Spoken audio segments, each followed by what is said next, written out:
Tapi apa yang terjadi kalau kita balik? Hai guys, welcome to my channel. Jadi perkenalkan namaku Brian Surya Setiawan dan aku ada di Tianjin University sebagai mahasiswa Chemical Engineering tahun pertama.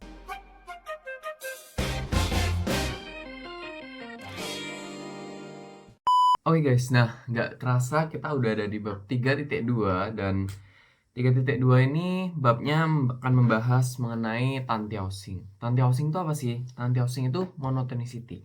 Jadi kita langsung masuk aja ke bukunya. Oke, bab 3.2. 3.2 ini seperti yang aku bilang tadi tentang monotonicity. Nah, jadi monotonicity itu apa sih?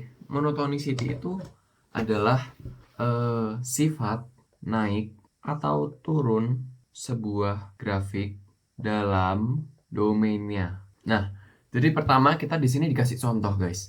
Contohnya itu ada x kuadrat dan ada y sama dengan x pangkat 3. Nah, grafiknya kayak gini. Ini grafik x kuadrat dan ini grafik x pangkat 3, guys. Nah, di sini itu dikasih tahu bahwa ketika x itu merupakan 0 sampai positif tak terhingga, dia itu grafiknya increasing. Increasing itu apa? Naik. Jadi ini di sini tuh grafiknya naik, guys. Ketika dia ada di positif ini, naik. Sedangkan ketika dia grafiknya ada di negatif, dia itu grafiknya decreasing atau dia tuh turun, guys. Jadi kalau kita lihat di sini dia turun kan. Nah, jadi increasing dan decreasing. Monotonicity itu sesimpel kita melihat grafik ini kapan sih naiknya atau grafik ini kapan sih turunnya. Jadi itu monotonicity. Jadi itu monotonicity. Nah, kita lihat sekarang yang grafik X pangkat 3. Grafik X pangkat 3 itu kayak gini.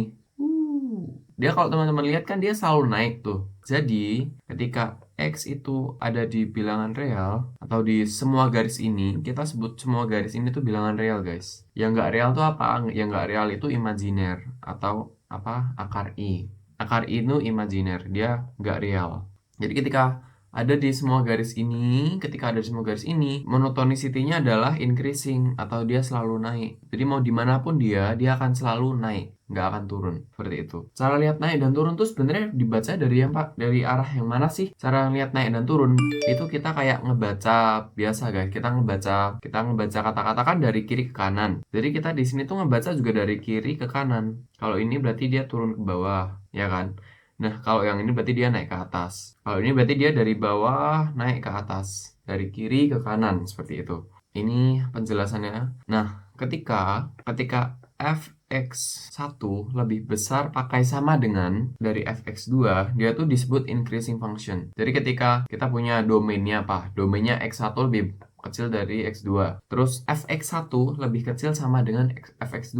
Nah, yaitu kita sebut increasing function. Kenapa kita sebut increasing function dan bukan strictly increasing function? Karena kita di sini masih punya tanda sama dengan, guys. Which means kalau tanda sama dengan itu ada probability untuk dia sama dengan. Jadi dia bisa aja kayak gini. Ini nih kadang ada sama dengannya kan. Kalau teman-teman lihat nih kan ada titik di mana mereka itu kayak lurus. Jadi sama dengan gitu. Jadi kita sebut increasing function. Nah, kalau yang nggak pakai sama dengan atau ini, kita lihat di sini, fx1 lebih kecil dari fx2 tanpa sama dengan, dia tuh berarti akan selalu lebih kecil, guys. Which means grafik itu akan selalu naik. Nggak ada namanya dataran seperti ini, nggak ada. Jadi kita bisa bilang bahwa dia itu strictly increasing function. Oke, begitu juga dengan yang decreasing, guys. Decreasing kita punya domain itu, let's say, x1 lebih kecil dari x2. Terus fx1 lebih besar sama dengan fx2. Jadi fx1 itu bisa ada probability untuk sama dengannya. Kita sebut dia decreasing function karena dia mungkin ada yang sama dengan ini karena kita pakai sebuah sama dengan. Oke, dan kalau dia nggak pakai sama dengan atau seperti ini, itu kita bisa sebut dengan strictly decreasing function. Jadi dia akan selalu turun gitu. Oke, masuk ke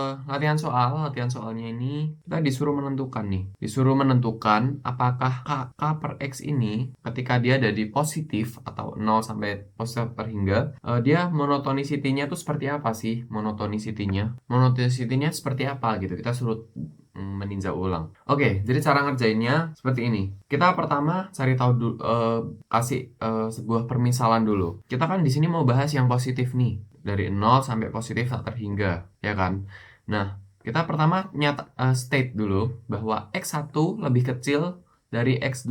Oke, X1 lebih kecil dari X2. Kita nyatakan dulu, state dulu, bikin statement. Terus kita cari fx1 dan fx2 nih tinggi mana sih? Tinggi mana? Jadi kita kurangin nih, fx1 dikurangi fx2.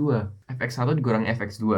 Aku balik dulu ke sebelumnya. Nah, jadi teman-teman kan tahu ya, kalau A dikurangi B hasilnya sebuah positif. Jadi kan misal dalam grafik nih ada titik 1 ini titik A dan titik 2 ini titik B. Ketika A dikurangi B, let's say A ini tingginya 5 dan B ini tingginya 2, jadi A dikurangin B.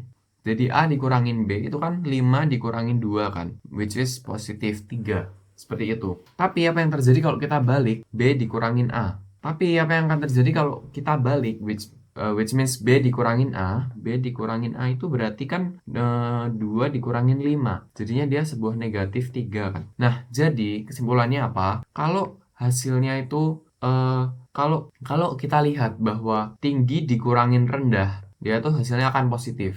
Nah, tapi kalau kita lihat rendah dikurangin tinggi, dia hasilnya akan negatif. Seperti itu. Nah, kita sekarang masuk ke dalam ini tadi, fx1 dikurangin fx2. fx1 itu berapa dan fx2 itu berapa, kita belum tahu. Mana yang lebih tinggi kita belum tahu, oke? Nah, di sini kita coba dulu, fx1 kan tadi k per x. Kita masukin x-nya 1. Jadi dia seperti ini kan. Terus kita masukin yang fx2 kan dia k per x min 2. K per x2. K per x2, jadi K per X min 1. Jadi K per X1 dikurangin K per X2 itu hasilnya K kali X2 min X1 per X1 X2. Oke? Karena apa? Karena dikali silang. Kayak kalau teman-teman mengerjakan 1/3 dikurangin 1/2 kan berarti dikali silang kan. Situ naik dan situ naik, jadinya 2 dikurangin 3 per 2 kali 3, which is negatif 1/6. Oke, di sini kita lihat bahwa K dikali X min 2. Di sini kita lihat bahwa K dikali X2 min X1 per X1 X2.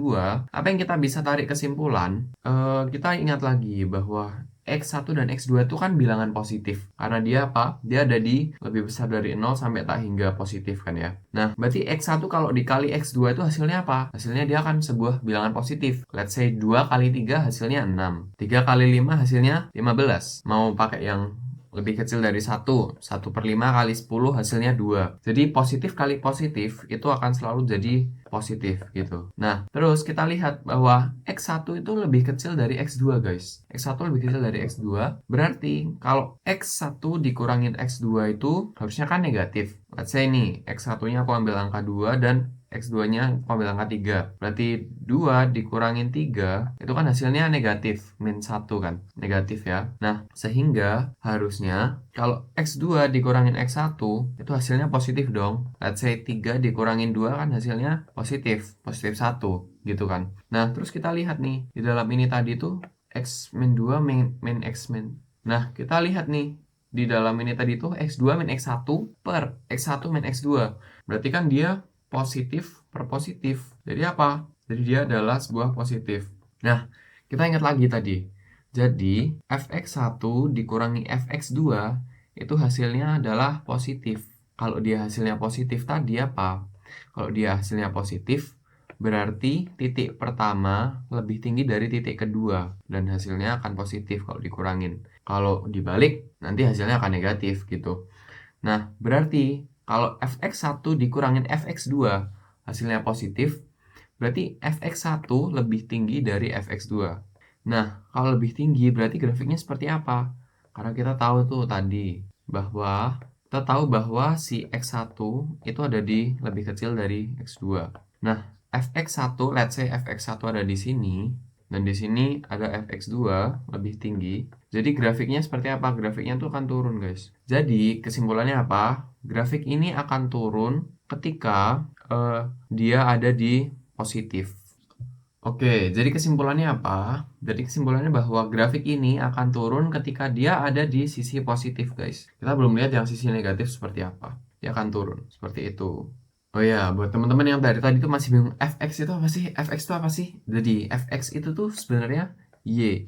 Jadi fx itu sama dengan y. Kan fx tuh. F itu artinya tuh formula, guys. Kalau kita bilang formula x1 berarti kalau kita masukkan X1, dia akan menghasilkan sesuatu.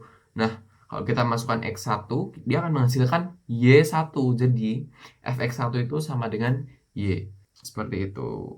Nah, untuk yang berikutnya ini cuma membahas step-stepnya tadi. Aku udah tunjukin ke teman-teman step-stepnya. Kan kita tadi analisa dulu. Kita kasih statement bahwa X1 lebih kecil dari X2. Lalu kita coba kurangkan nih. Nah, terus setelah kita kurangkan, kita lihat, oh tandanya ternyata positif. Kalau tandanya positif, berarti yang kiri lebih tinggi dari yang kanan. Jadi kita bisa kasih pernyataan bahwa grafik ini tuh decreasing atau menurun ketika dia ada di sumbu positif gitu guys. Terus ini untuk latihan soalnya aku rasa nggak usah dulu aja karena kan ya ini cuma monotonicity dan kita sudah tahu lah ini naik atau turun seperti itu. Jadi sekian untuk bab 3.2 dan nextnya kita akan belajar mengenai grafik genap dan grafik ganjil. Jadi see you.